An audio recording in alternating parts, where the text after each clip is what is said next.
Hi, my name is Marcel, and welcome to me screaming into the void, mostly about books.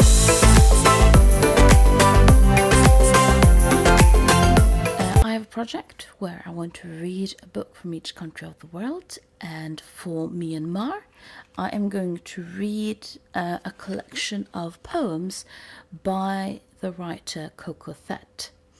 Thett grew up in Myanmar and travelled abroad to study. During a time back in Myanmar, after he's done studying, he had some brush-ins with the Myanmar junta. At the time, this was in the 90s. And he's sort of been living abroad ever since.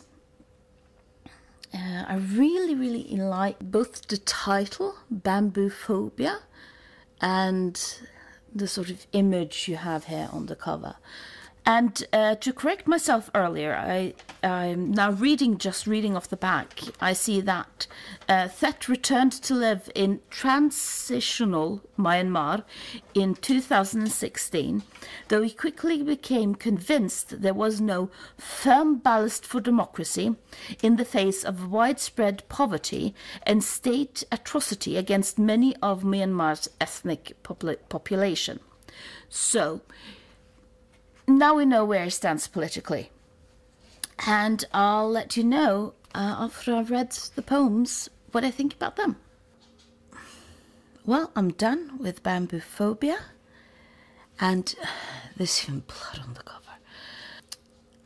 I misunderstood what the Bambophobia was about. This poem is talking a lot about torture, about being tortured with bamboo sticks and knives, and then experiencing a phobia for bamboos after that.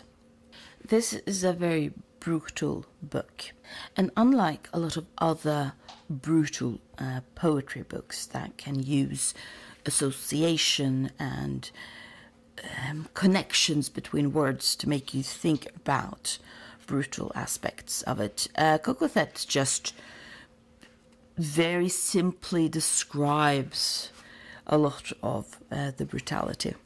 That being said, just because he describes things in part in detail doesn't necessarily mean that everything is very straightforward. I can't really, based on this book, say if he has been tortured or if it's someone else being tortured. He has had people who were killed in Myanmar. He talks about that in some articles.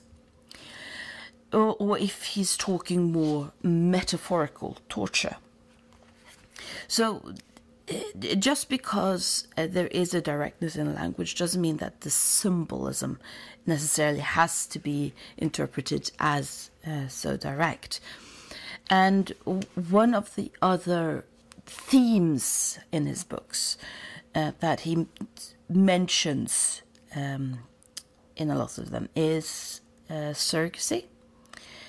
And I'm just going to, from 12 art project proposals in I-like proportions. One of them is called The Worldwide Womb.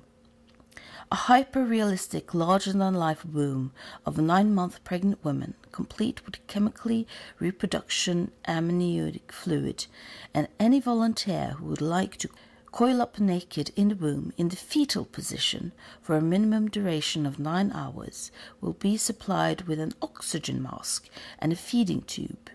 Her situation will be constantly monitored and televised. A couple or a family of 3 can also volunteer to be in the womb to simulate twins or triplets. Volunteers are free to choose their preferred way out, pushing strenuously through a rubber vagina or cesarean section. Permanent installation. And this is again where you don't really understand if what he is referring to is sort of surrogacy in a very direct, concrete way, or in a more symbolic way. And when I mean that, I mean I Googled Myanmar and surrogacy and found, for example, an article in that was talking about numbers from 2018. And it turns out that both India and China have a girl problem, in the sense that they don't have any girls, because boys were preferred, and they now have, some say kidnapped, some say human trafficked, some say just given an opportunity. They are now women from Thailand, Laos, and Myanmar are being taken to China and India, both to be directly sold as wives, but also to be surrogates, so that they can give birth to men who don't have wives. So he could be referring to a very physical, concrete issue where Myanmar is now experiencing these women going over to China and India, again, based on how you want to word it. But he could also talk about, this is a country who's changed name in his lifetime. There has been juntas and all that good stuff. And I want to read from Bloody Tongue at Language's Edge. And this is, to me, one of his absolutely better poems. When the mother tongue embraces you like a failed state, she will never let you off. Bloody tongue, they say, is the sword of destiny against the wooden tongue of tyranny. Yet history has proven that it is the bloody tongue that gets cut after cut after cut after cut after cut, again and again and again and again.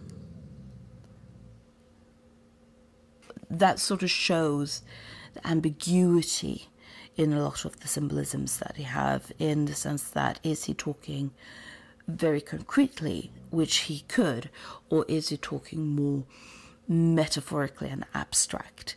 And being able to do that while still using a language that is so direct and concrete it borders on brutal, is an absolutely wonderful feat.